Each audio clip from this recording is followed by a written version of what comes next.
But I bet you recognize it when I describe it. Okay, so here we go. Gnosticism is dualist. That means it splits everything into either physical or spiritual. Okay? And the physical stuff, it's all bad. It's innately bad. It's irredeemably bad. I don't care how pretty it looks, it's bad, according to the Gnostics. And the spiritual stuff, well, it's all good. That's what we should just aspire to. It means the body is evil. The physical world is evil. And salvation means escaping from your body and is gained not by faith in Jesus, not by the grace of God, not by the atoning work of Jesus on the cross, not by the resurrection and the inauguration of new creation. No, it's attained by further special knowledge for the special folks, or gnosis. That's the word. This led to some pretty unhealthy stuff, especially unhealthy physical expressions. I mean, on the one hand, you had the ascetics who would just punish their bodies and beat their bodies up and really harm themselves because their body was so evil. And then paradoxically, you also had people that just let go of any kind of moral restraint, because if the body's evil, what does it matter what I do to it or with it? Gnosticism.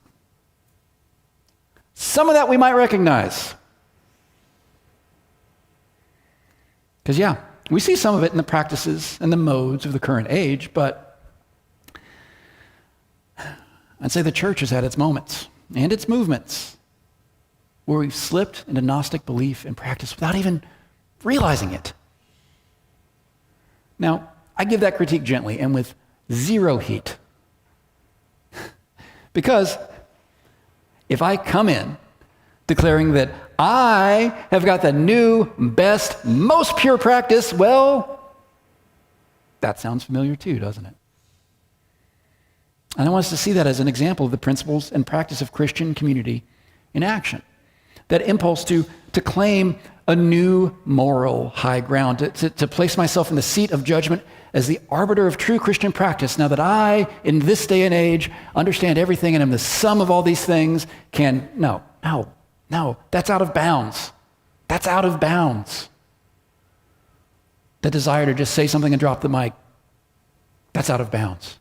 That spring of humility pulls on that impulse and reins it in.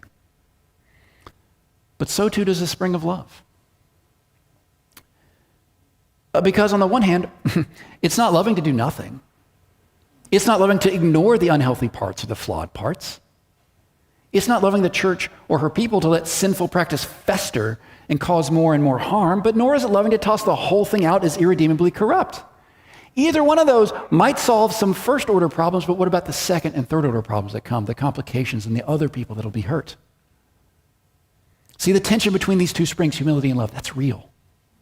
Giving guidance and correction in humility and love is one of the hardest things we can do. It requires relationship. It requires time. Shortcuts don't work. They don't.